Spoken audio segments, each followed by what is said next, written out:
Assalamualaikum warahmatullahi wabarakatuh. Perkenalkan, nama saya Dinang Sunaria.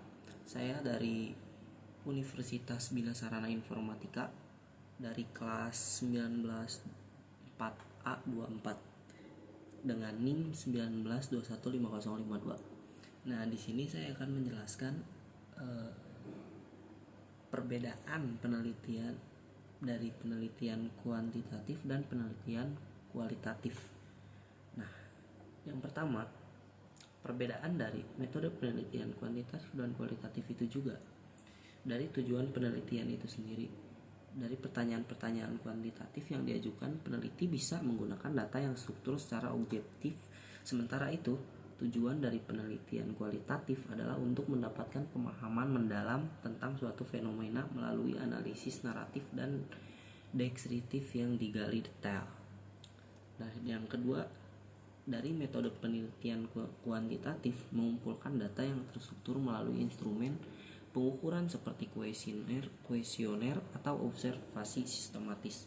Data yang dikumpulkan kemudian dianalisis menggunakan metode statistik untuk menghasilkan angka-angka dan generalisasi. Sementara penelitian kualitatif melibatkan pengumpulan data yang tidak struktur melalui wawancara, observasi, partisipasi, atau analisis dokumen. Nah, peneliti bebas mengembangkan pertanyaan untuk mendapatkan informasi detail mungkin selama proses berlangsung. Data ini kemudian dianalisis untuk menghasilkan temuan tematik dan pemahaman secara mendalam. Yang ketiga, ini cara memandang fakta. Penelitian kuantitatif dan kualitatif juga cenderung melihat fakta dengan cara berbeda. Jika kuantitatif melihat fakta berdasarkan data yang terkumpul, penelitian kualitatif menggunakan fakta pada pemahaman subjektif peneliti. Nah, yang keempat, dari subjek penelitian. Dari segi subjek yang diteliti, ada perbedaan penyebutan untuk metode kuantitatif. Subjek penelitian disebut responden karena merespon pertanyaan survei dengan memberikan informasi, sementara subjek penelitian kualitatif disebut narasumber sebagai sumber informasi akurat yang didapat melalui wawancara. Yang kelima juga ada topik yang umum diteliti. Untuk masalah topik yang diangkat, penelitian kuantitatif umumnya digunakan untuk mempelajari hubungan sebab akibat, prediksi, atau pemodelan fenomena tertentu. Nah, topik yang sering diteliti dalam penelitian kuantitatif meliputi statistik ekonomi, perilaku konsumen, dan ilmu sosial lainnya. Sedangkan metode kualitatif sering dipilih untuk mempelajari pengalaman manusia, proses sosial, dan pemahaman budaya. Topik yang sering diteliti dalam penelitian ini bisa termasuk antropologi, sosiologi, dan sosial budaya. Yang keenam itu ukuran sampel.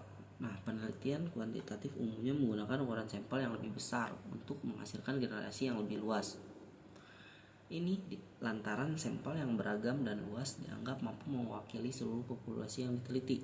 Sedangkan ukuran sampel penelitian kualitatif lebih kecil serta mengerucut karena fokus pada pemahaman mendalam dan konteks spesifik dari fenomena yang diteliti. Narasumber pun dipilih oleh peneliti berdasarkan kriteria yang diperlukan. Yang ketujuh, perbedaan lain penelitian kuantitatif dan kualitatif yang terakhir ini adalah bentuk pertanyaannya. Yang digunakan untuk kuantitatif, pertanyaan cenderung menggunakan format tertutup dengan pilihan jawaban terstruktur, alias kita hanya bisa memilih dari opsi yang tersedia. Nah, sedangkan kualitatif menggunakan format pertanyaan terbuka di mana kita ini bebas menjawab sebagai subjek penelitian.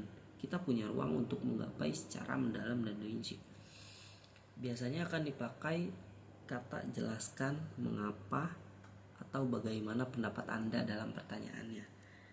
Nah, itu beberapa pendapat perbedaan metode kuantitatif dan kualitatif. Nah, yang tugas pertanyaan yang kedua, contoh dari masing-masing kedua metode tersebut dengan mengambil referensi dari jurnal Universitas BSI. Di sini saya menemukan jurnal. Nah, ini jurnal pariwisata. Ini adalah jurnal dari kuantitatif ya, dari BSI. Nah, karena menggapai informasi. Yang kedua, jurnal kualitatif itu yang ini jurnal dari Abdi Mas, jurnal pengabdian kepada masyarakat. Ya, sekian dari saya. Jika ada kekurangan atau kesalahan mohon maaf. Terima kasih untuk Bapak dosen. Assalamualaikum warahmatullahi wabarakatuh.